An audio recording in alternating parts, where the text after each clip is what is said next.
എങ്ങനെ കേട്ടോ ഇങ്ങനെ ഇത്രയും നേരം ഒറ്റയ്ക്ക് മിണ്ടാതിരിക്കാൻ പറ്റുന്നത്? ഞാൻ നേരെ തിരിച്ചാട്ടോ. എനിക്ക് ആരോടും മിണ്ടാതിരിക്കാനൊന്നും പറ്റത്തില്ല. മിണ്ടി കൊന്നുകളയും.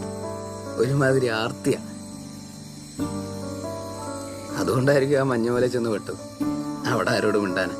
പിന്നെ എന്റെ ഈ സ്വഭാവം വെച്ചിട്ട് ആരും എന്നോടൊന്നും സംസാരിക്കാനും നിൽക്കാറില്ല. അവരെയും പറഞ്ഞിട്ട് കാര്യമില്ല. പിന്നെ ഈടെയായിട്ട് ഞാൻ അങ്ങനെയാ. ആരോടും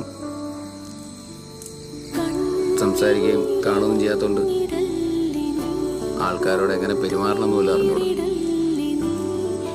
മറ്റേ ഡിപ്രഷനുള്ള മരുന്നൊക്കെ എടുക്കുന്നുണ്ട്. ഞാൻ തന്നെ ഈ ബർത്ത്ഡേക്ക് എത്ര പേരെ വിളിച്ചത്? എന്നിട്ട് ആകപ്പാടെ വന്ന 5 പേരെ. ആരും വിളിക്കാതെ ആൾക്കാർ വരുന്ന ഒറ്റ പരിപാടിയുള്ളൂ. അതിതാ മരണം.